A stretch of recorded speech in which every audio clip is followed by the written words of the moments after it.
আসসালামু আলাইকুম, সবাইকে শুভেচ্ছা জানাচ্ছি। মাসুম মাহবুব। মাসুম ভাই, আপনার জন্য অপেক্ষা করছি। আরিফুল আলম, শেরপুর কামারচর থেকে। ভাই, সবাইকে ধন্যবাদ জানাই। মনির নাটোর থেকে। জি। পিন্টু মিস্ত্রি নাকি? সবুজ পাবনা থেকে। দিনাজপুর থেকে মালেক কি? হাতিয়া থেকে শাহাবুদ্দিন। দর্শক, আপনারা কি শুনতে এবং দেখতে পাচ্ছেন ক্লিয়ার? কাতার থেকে আজিজ ভাই, দুবাই থেকে দেখছেন, ইতালি থেকে মিল্টন, নাগেশ্বরী কুড়িগ্রাম। জি, আমি আপনাদের মোটামুটি নাম দেখতে পেয়েছি কমেন্টে অনেকেরই। আমাকে একজন বলছেন যে আপনি কোন সময়টাতে লাইভ করেন একটু জানাবেন। আসলে এটা নির্ধারিত একদম চূড়ান্তভাবে বলা কঠিন, কারণ হাতে ব্রেকিং খবর আসার সঙ্গে সঙ্গে চেষ্টা করি আপনাদের দেবার জন্য। তারপরও একটা সম্ভাব্য সময় আপনাদের জানিয়ে দিই, সেটা সকাল 10টা থেকে 11টার মধ্যে একবার লাইভে আসার চেষ্টা করি, বা সকাল 10টা থেকে 12টার মধ্যে একবার আসি।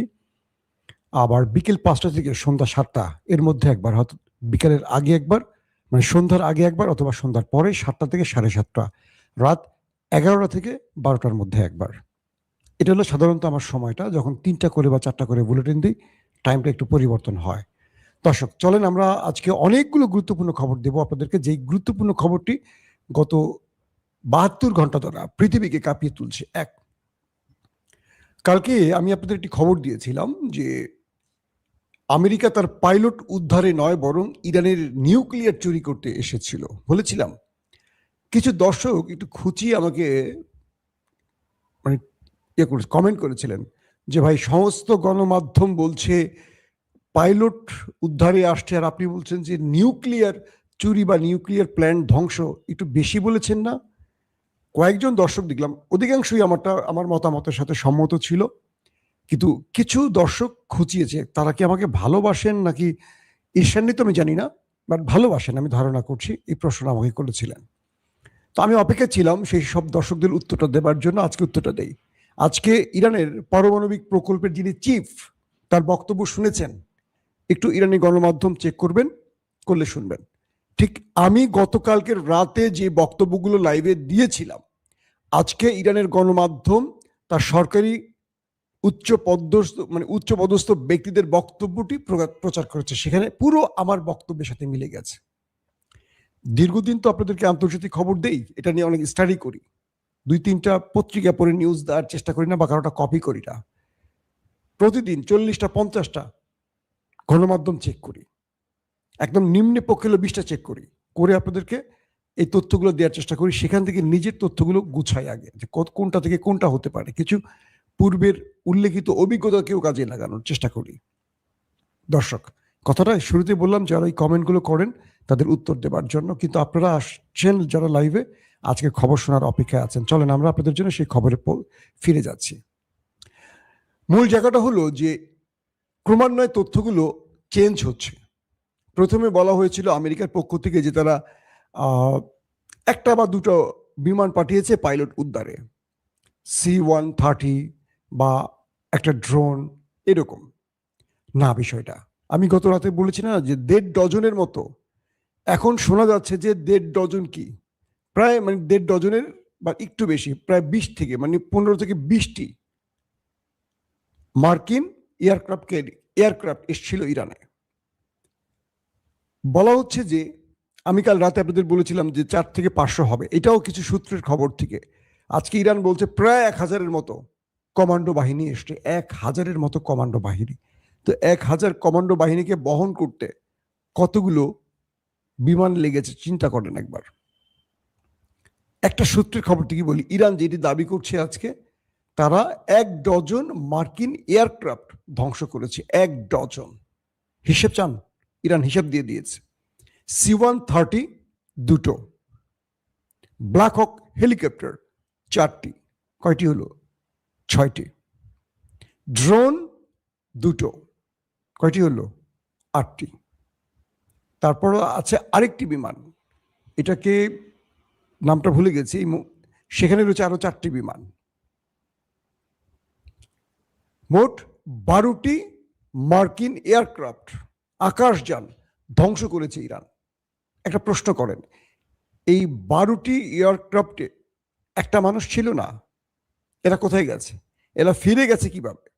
এখন বলবেন যে মাসুম ভাই এই তথ্য পেলেন কি করে? ইরানের টেলিভিশনগুলো রীতিমতো দেখাচ্ছে যেই জায়গাটায় ইরান অ্যাটাক করেছে সেখানে ধ্বংসস্তূপ বানিয়ে ফেলেছে মার্কিন এয়ারক্রাফটের। আপনারা সেই দৃশ্য দেখলে বুঝবেন যে কি পরিমাণ এয়ারক্রাফট ধ্বংস করেছে। আমি তো সেই ফুটেজ দেখেছি।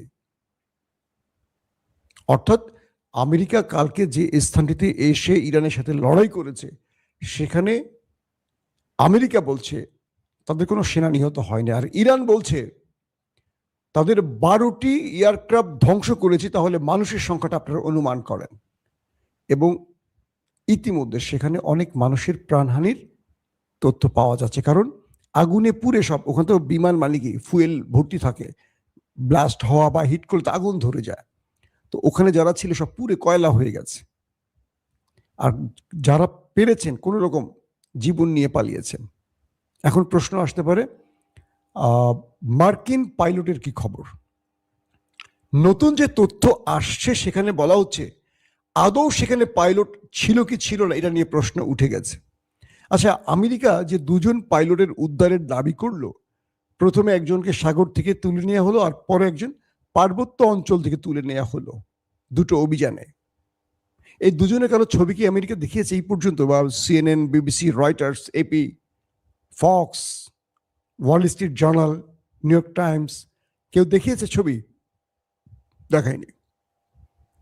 যে দুজন পাইলটের কথা বলা হচ্ছে, এই পাইলট দুজনের সন্ধান কি আমেরিকা আদৌ পেয়েছে? তারা কি বেঁচে আছে? কোথায় তারা? একজনেরও ছবি এখনো দেখায়নি, আমার চোখে পড়েনি। যদি আমার ভুল হয় আমাকে আপনারা বলে দিবেন যে হ্যাঁ দেখানো হয়েছে। প্রথম কথা, আমেরিকা যে পাইলটের উদ্ধারের জন্য ইরানে এসে লড়াইটা করলো, সে পাইলট কোথায়? আদৌ কি আমেরিকা নিয়ে গেছে নাকি সেখানে সে মরে গেছে অনেক আগেই? এই প্রত্যেকটা প্রশ্নের উত্তর কি বলে জানেন? প্রত্যেকটা প্রশ্নের উত্তর বলে আমেরিকা পাইলটের জন্য এখানে আসে নাই। আমেরিকা পাইলটের নাম করে নিউক্লিয়ার প্রজেক্ট ধ্বংস কিংবা নিউক্লিয়ার বা ইউরেনিয়াম চুরির জন্য এসছে। আমি বলছিলাম গত রাতে, আজকে ইরানের পারমাণবিক প্রকল্পের যিনি প্রধান তিনি বলছেন যে স্থানটা ইস্পাহানের যে স্থানটাতে ইরানের সাথে আমেরিকার ব্যাপক গোলাগুলি হয়েছে বা লড়াই হয়েছে, তার থেকে প্রায় 100 কিলোমিটারের মধ্যেই হলো ইরানের পারমাণবিক প্রকল্প। এবং একজন পাইলটের জন্য কমান্ডো বাহিনীরা আসলে সংখ্যা খুব কম আসবে, কারণ অল্প সময়ের মধ্যে সেই পাইলটকে যে জায়গাটা তারা পাবে, যে এই জায়গাটা লোকেশনটা জানবে যে এখানে তিনি আছেন, অল্প সংখ্যক খুব দ্রুততার সাথে তাকে নিয়ে চলে যাবে। তাকে 800, 1000 বা আরো বেশি সেনা বা কমান্ডো নিয়ে উদ্ধারে আসবে না। একজন ব্যক্তির জন্য এতগুলো ব্যক্তির জীবন হুমকিতে ফেলবে না, পৃথিবীর কেউ ফেলবে না। তার মানে এই অধিক সংখ্যক কমান্ডো বাহিনীকে ইস্পাহানের কাছাকাছি নামানোর অর্থ হলো তাদের টার্গেট ছিল ইরানের নিউক্লিয়ার সাইট, যেটা ইস্পাহান নিউক্লিয়ার প্রজেক্ট যেটাকে বলা হয়। আমি কাল রাতে যেটা বললাম, আজকে ইরানের সেই পারমাণবিক প্রকল্পের প্রধান তিনি এই বিষয়টি জানিয়েছেন পৃথিবীর গণমাধ্যমকে। তিনি বলছেন ইরান তার শত্রুকে মোকাবেলা করতে শুধু অস্ত্র নয়, বুদ্ধিকেও ব্যবহার করে।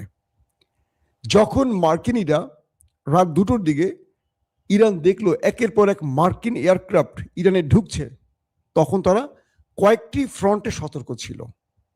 খেয়াল করবেন, একটি নয়। তারা বুঝতে পেরেছে যে আমেরিকা তার পাইলটের সন্ধানে আসবে। এখন দুটো বিষয়, যদি এই পাইলট ইরানের হাতে ধরা পড়ে যায় তাহলে এই খবরটি ইরানের কাছে বা আমেরিকার কাছে থাকতেও পারে, নাও থাকতে পারে।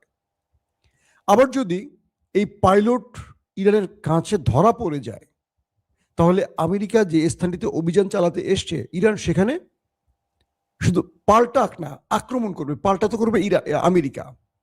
অর্থাৎ ইরান যে শক্তিমত্তা প্রদর্শন করেছে ওই অঞ্চলটিতে, ইরানের কাছে তথ্য ছিল এই বিশাল সংখ্যক এয়ারক্রাফট আসার পেছনে মূল কারণ ছিল আমেরিকার নিউক্লিয়ার বা ইউরেনিয়াম নীতি এসছে। মিস্টার ট্রাম্প তার সামরিক বাহিনীর যে নতুন চিফ সেনাপ্রধান তাকে একটি কথা বলেছেন যে আমার একটি ফেস সেভিং দরকার, আর সেটি হলো ইরানের ইউরেনিয়াম। যদি এই যুদ্ধে আমি ইউরেনিয়াম হাতিয়ে নিতে পারি, এই যুদ্ধ আমি শেষ করে দেব এবং বিশ্বকে বলবো আমি ইউরেনিয়াম নিয়ে গেছি, ইরানের খেলা শেষ। ট্রাম্প এই যুদ্ধে ইরানের সাথে মুখোমুখি মানে সংঘর্ষ করে কতটুকু টিকতে পারবেন এটা নিয়ে সেনাবাহিনীর ভেতর থেকে যেহেতু প্রশ্ন আসছে, ট্রাম্পও বুঝতে পারছেন তিনি খার্ক আইল্যান্ডে তার বাহিনীকে নামিয়ে দিয়ে ফেরত নিতে পারবেন কিনা জীবিত, এটা নিয়েও তার মধ্যে প্রশ্ন আছে। তাই তিনি নানান রকম হুমকি ধমকির মাঝেই চেয়েছিলেন হঠাৎ করে একটা ভিন্ন ইস্যুর মধ্যে অন্য ইস্যু তুলে কাজ করবেন, যেমন পাইলট উদ্ধারের নামে তিনি ফার্ম কেটে আসবেন, বলবেন, ধরুন আমি ঢাকার একটা উদাহরণ দিয়ে বলি, তিনি পাইলট উদ্ধারের নামে গাজীপুরে আসার কথা, তিনি গাজীপুরে না এসে তিনি এসছেন কোথায়? যাত্রাবাড়িতে। কারণ যাত্রাবাড়ির পাশেই আমাদের পদ্মা সেতু, ধরেন পদ্মা সেতুটা ইউরেনিয়াম কি বলে নিউক্লিয়ার সাইড, এখান থেকেই ইরান বুঝে গেছে তাদের উদ্দেশ্যটা কি। ইরান মার্কিন এই বিশাল কমান্ডো বাহিনীকে শেষ পর্যন্ত লড়াই করে ইউরেনিয়ামের চুরির যে পথ, মানে কি বলে ইস্পাহান, এই পথ আটকে দিয়েছে। একদিকে তারা যেই অঞ্চলে পাইলট উদ্ধারের কাজটি করছে সেটা প্রায় 15 কিলোমিটার দূর, যেখানে বিমান ক্র্যাশ হচ্ছে তার থেকে 15 কিলোমিটার দূর। তার মানে এটা একটা সন্দেহের সৃষ্টি করেছে যে পাইলট পড়ছে এখানে, 15 কিলোমিটার দূরে কেন আমেরিকা গেছে। দ্বিতীয় ইস্যুটি হলো ইরান বুঝতে পেরেছে তাদের উদ্দেশ্য ভিন্ন। এই ভিন্ন উদ্দেশ্য বুঝে ইরান নিজেও সাজিয়েছে কয়েকটা ছক, যে আমেরিকা যদি পাইলট উদ্ধার করতে আসে তাহলে আমাদের এই টিমটি কাজ করবে এইভাবে। যদি আমেরিকার ভিন্ন উদ্দেশ্য হয় যে তারা 1000 কমান্ডো নেমে যাবে, ওই জায়গাটাকে দখলে নিয়ে আরো কয়েক হাজার কমান্ডো নামাবে, তাহলে প্ল্যান বি সেখানে কাজ করবে, যে কমান্ডো বাহিনী থেকে উড়িয়ে দেবে সবগুলোকে, যত পারে মিসাইল টিসাইল মেরে যা করা লাগে, ড্রোন মেরে যা করা লাগে করবে। যদি আমেরিকা সেখান থেকে নিউক্লিয়ার সাইডের দিকে মুভ করে তাহলে প্ল্যান সি যে ডিপার্টমেন্ট আছে তারা কাজ করবে। তো এইভাবে মূলত ইরান আমেরিকাকে ঠেকিয়ে দিয়েছে সে গভীর রাতে। বলা হচ্ছে ইরানের আক্রমণে প্রচুর সংখ্যক ট্রাম্প বাহিনী ওপারে চলে গেছে। 12টি এয়ারক্রাফটের মানুষ কত হতে পারে কল্পনা করেন। এখন এই লড়াই শেষে ট্রাম্প বুঝে গেছেন তিনি পরাজিত হয়ে গেছেন, তিনি আর পৃথিবীকে কিছু বলতে পারছেন না, কারণ আমেরিকা জাতি বলছে আমাদের কই সেই পাইলট, দেখাও তুমি, দেখাও তুমি, দেখাতে পারছে না। 2 নম্বর খবর, ট্রাম্প মঙ্গলবার ব্যাপক অ্যাটাক করবে ঘোষণা দিয়েছে, এবং এই অ্যাটাকের মধ্যে থাকছে কি, ইরানের সকল পাওয়ার প্ল্যান্ট, পানি শোধনাগার, তাদের সকল গুরুত্বপূর্ণ সরকারি স্থান, গুরুত্বপূর্ণ মানে কি সবচেয়ে গুরুত্বপূর্ণ বা সংবেদনশীল কৌশলগত যে স্থানগুলো সামরিক বা বেসামরিক যেটাই হোক সেগুলো ধ্বংস করবে। ইতিমধ্যে ট্রাম্পের সুর পরিবর্তন হয়ে গেছে, কি তিনি ইরানের কাছে 45 দিনের যুদ্ধবিরতি প্রার্থনা করেছে, নট দাবি, প্রার্থনা করেছে। আমেরিকার প্রেসিডেন্ট ইরানকে বলছে আমাদেরকে 45 দিনের যুদ্ধবিরতি দাও। প্রশ্ন করেন তো, গত কদিন আগে যখন ইরানের দুটো বিমান ক্র্যাশ করলো, ইরান হিট করে ধ্বংস করলো, তখন ট্রাম্প 48 ঘন্টার যুদ্ধবিরতি চেয়েছে, ইরান দেয়নি। এবার সেই ট্রাম্প 45 দিন, ঘন্টা না দিন, যুদ্ধবিরতি চাচ্ছে কার কাছে? ইরানের কাছে। তার মানে ইরান যে কথাটি বলেছিল যুদ্ধের প্রথম দিনেই, যে আমেরিকা যুদ্ধ শুরু করবে আর ইরান শেষ করবে, ইরান তার সেই কথার উপর এখনো অটুট আছে। ট্রাম্প এখন 45 দিনের যুদ্ধবিরতি চায়, তারপর আলোচনার মাধ্যমে স্থায়ী যুদ্ধবিরতি। ট্রাম্প, তুমি ইরানের সাথে জীবনে লড়বা না, এটা জেনে গেছি আমরা। কারণ কি, তুমি বুঝে গেছো ইরানের শক্তি কোথায়। ইরান তার শক্তিকে গোপন রেখেছিল, এই লড়াইতে সেটা প্রকাশ করেছে। একটা প্রকাশ বলি, আমেরিকার প্রথম F-35 যে যুদ্ধ বিমান কেউ ভূপাতিত করতে আজও পারেনি, মার্কিন যুক্তরাষ্ট্রের সবচেয়ে পাওয়ারফুল যে যুদ্ধ বিমান 5ম প্রজন্মের, ইরান এটি ধ্বংস করেছে। ইরান দুটো, একটি নয়, দুটোই ইরান দাবি করেছে। প্রমাণিত হয়েছে একটি বা দুটির প্রমাণ হয়তো ইরান পরবর্তী দেখিয়েছে। কিভাবে সম্ভব? এতগুলো এয়ারক্রাফট, এতগুলো স্টিলথ প্রযুক্তির বিমান কিভাবে ধ্বংস করলো? ইরান বলছে তারা নতুন একটি আকাশ প্রতিরক্ষা সিস্টেম ইতিমধ্যে লঞ্চ করেছে, এবং সেটি দিয়ে তারা F-35 ফালিয়েছে। সেটি দিয়ে তারা বেশ কিছু ড্রোন, MQ-9 ড্রোন ভূপাতিত করেছে। এটি দিয়ে তারা F-15 বিমানও ভূপাতিত করেছে। অর্থাৎ ইরানের সমরাস্ত্রে নতুন করে যুক্ত হয়েছে একটি আধুনিক এবং ভয়ঙ্কর আকাশ প্রতিরক্ষা সিস্টেম, যেটি F-35 ফেলে দিয়েছে। এবার বোঝেন ইরানের প্রতিরক্ষা এই যুদ্ধের মধ্যে ইরান আপডেট করে ফেলেছে এবং তার হাতে পৌঁছে গেছে। তার মানে আগামী দিন আমেরিকা এবং ইসরায়েলের জন্য টেনশন হবে আমেরিকার ইরানের এই জমিন, কারণ কোথায় বসে থাকবে এই প্রতিরক্ষা ব্যবস্থা, কোত্থেকে হিট করবে তারা এখন বুঝতে পারছে না। এতদিন তারা ইরানে ঢুকতো, অ্যাটাক করতো, আরামসে চলে যেত। এখন তারা আরামসে যেতে পারবে না। এখন ইরান তার আকাশকে নিরাপদ রাখার জন্য শত্রুকে কঠিন শিক্ষা দিতে প্রস্তুতি নিয়ে গেছে।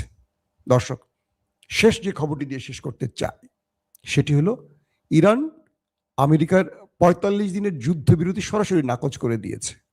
বলছে কোনোভাবেই সম্ভব না যদি আমাদের শর্ত মেনে আসো, কারণ ওরা জানে ৪৫ দিনের মধ্যে নিজেকে নতুন করে সংস্কার করে নিজের কি বলবো যে দুর্বলতাগুলো ঘাটতিগুলো দূর করে যেগুলো ধ্বংস হয়েছে সেগুলোকে আবার রিমেক করে আবারও তারা আক্রমণ করবে।